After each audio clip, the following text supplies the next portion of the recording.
What is up, fight fans? I am Jason Burgos, and I have the great pleasure of being joined by a legend of the boxing game in and out of the ring. He is one of the best boxers of the last 50 years. He's a massive influencer in the sport as the CEO of the Golden Boy Promotions. And even more than that, he's the man I've had many arguments about because he did beat Tito Trinidad in 1999. And that is, of course, Oscar De La Hoya. Mr. De La Hoya, sir, thanks so much for the time today. What's up, my man? Thank you. It's good being here. Yeah, thank you for having my back with Trinidad. I mean, it's funny. Every time I go to the island, everybody's a huge Trinidad fan. Obviously, he's the national hero. But they always come up to me and they whisper in my ear, oh, you beat Trinidad, but just don't say anything, don't tell them I told you. They know the truth. They can act how they want, but it's fine. So many questions. First one, before we get to boxing stuff, let's talk about this new partnership between Golden Boy and Rey Rebel Fast Channel. They'll be airing this new Friday night fight series starting on May 3rd, 8 p.m. Eastern, which will showcase a lot of the great fights that have been under the Golden Boy banner. How did the deal come together, and why El Rey compared to so many options, channels, streaming services that would love this content? Yeah, no, it was a no-brainer. Obviously, I mean, I think that Golden Boy, El Rey, we share the same passion. We share the same audience basically, and boxing goes hand in hand with entertainment, and El Rey has been doing such a wonderful job representing our culture, our Latin roots, our Mexican roots. And that's what Golden Boy is all about as well. If you take a look at our fight roster over the years, we've promoted the biggest, best fights out there in the history of the sport, including Marco Antonio Barrera and myself and Mayweather and Pacquiao and Canelo and Ryan Garcia.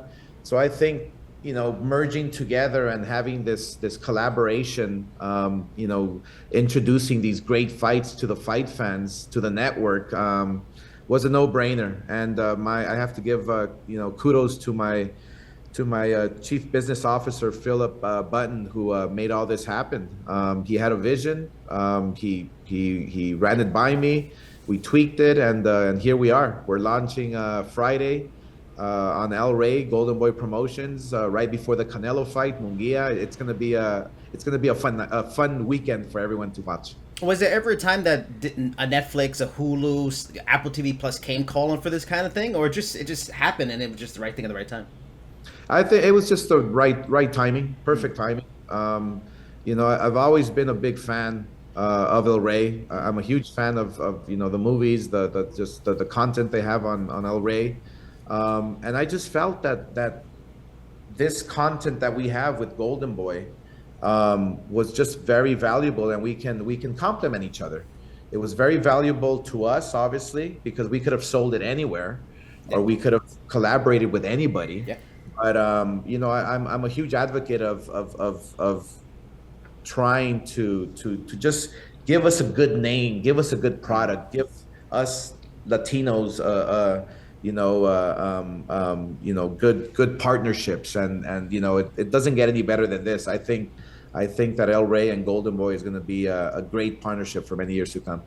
You were very busy recently helping to promote Ryan Garcia versus Devin Haney. In the lead up, everyone, seemed worried about Ryan's headspace, unusual behavior and everything. Then, you have the shoving on top of Empire State Building, Haney's father's, his Haney's father. You have been around this game for decades, but was there a point where it was just like, oh, this is exhausting, getting old for this? So normally, before a huge fight like this one, Ryan Garcia and Devin Haney, which takes place on a Saturday, I got to New York on Monday that week, and instantly I hear, my gosh, Ryan Garcia needs help, and he's going off the handles, and I'm saying, like, what do you mean? What's going on? I just saw him train, and he looked sensational the other day. Mm-hmm.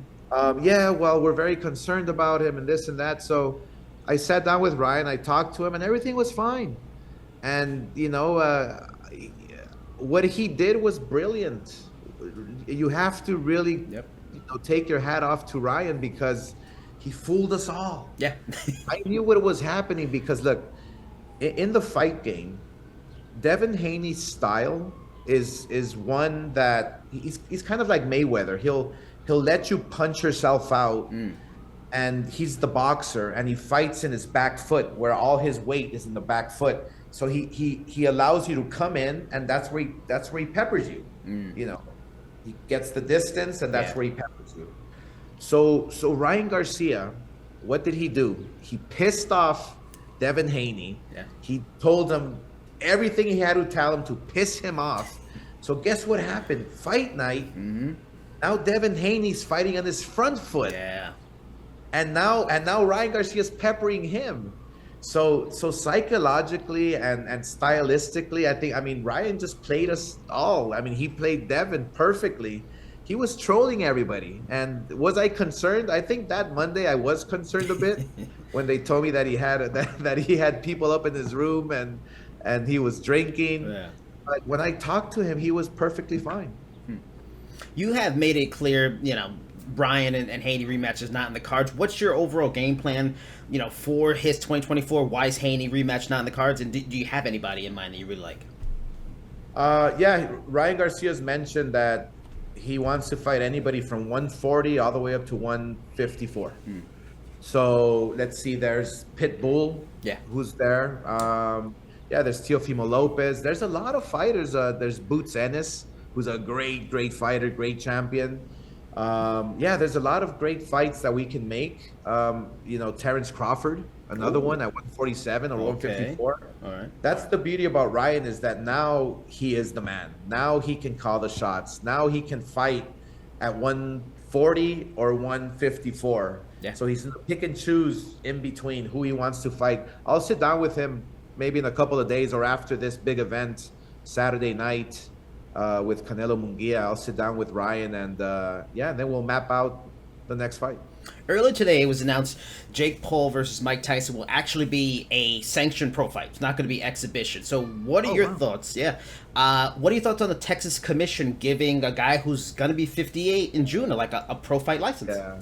Well, I mean, look, Texas, you know, where the old boys are, you know. I mean, they gotta say Texas. That's it. Right, Texas, where the good old boys, you know, call the shots. But look, I think it's going to be an event. It's going to be an entertaining event. I think that Jake Paul is obviously going to come out swinging, and he's taking this fight serious. And you know, Mike Tyson is too. But Mike Tyson is what, 60 years old. Yeah, it's going to be, yeah. And he has to be careful. And I love Mike Tyson. I mean, I'm not critiquing this fight, or I'm not. I actually think it's great because you're going to get a whole different audience, more eyeballs, new eyeballs to the game of boxing. But where I'm concerned is when the fight goes, let's say, over 4 rounds, and conditioning starts to kick in. You know, the age starts to kick in for Mike Tyson. Yeah. And Jake Paul is like 27, 28 years old. He's young, he's strong. He's going to come at him with everything. So that's my only concern. But other than that, I'm happy for them. They're making a lot of money. They're going to, you know, attract more eyeballs to the sport of boxing, and you know, just stay safe out there, because those punches from Tyson. I mean, if Tyson lands one, forget about it. Jake Paul's going to sleep. Last question. So when this whole Jake Paul influencer boxing stuff began, Triller, a few years ago, I think most of us figured, it'll fade away. This is a fad. But here we are, 2024. Paul and Tyson are fighting Cowboy Stadium. Mayweather's doing exhibition fights. You are a very savvy businessman. Has there ever been a thought like, you know, let's create a part of the Golden Boy roster for influencers, for maybe older boxers that want to fight? Let's corner that market that's bringing maybe back fans that went away from boxing, and kind of, like you said, bringing in a new audience. Has that ever been something you've actually considered? I did consider it. I did consider it after the Tyson Roy Jones fight on Triller, I believe it was. I was considering. I own a brand called KO. It was a KO. It's KO magazine. It hasn't been in circulation like over 20 years now, but I own it, and it was one of the most popular magazines for boxing in the world. And so I thought to myself, why don't I revive that brand and call it KO Entertainment. Okay. And so I was gonna start, doing all these influence fights, but then I thought to myself, you know what? I'm a purist. I'm gonna stick to what I know. I'm gonna stick to what I love. I'm gonna stick to old school boxing and just try to make the best fights happen. That's it. And that's exactly what boxing needs. I mean, I don't knock on these influencers fighting and this and that. I mean, more power to you. You do what you want to do. But boxing right now needs help, and it needs me to make these big fights happen, to continue the momentum of what boxing has right now. And right now, I mean, look, with Canelo and Munguia, with Devin Haney and Ryan happening, with Fury and Usyk taking place in a couple of weeks, boxing right now is on a high, and so I want to just focus on that and continue, because I'm telling you, we haven't scratched the surface with boxing. Boxing, I mean, the sky's the limit. Yeah. So if done right, look, this can be a multi-billion-dollar business.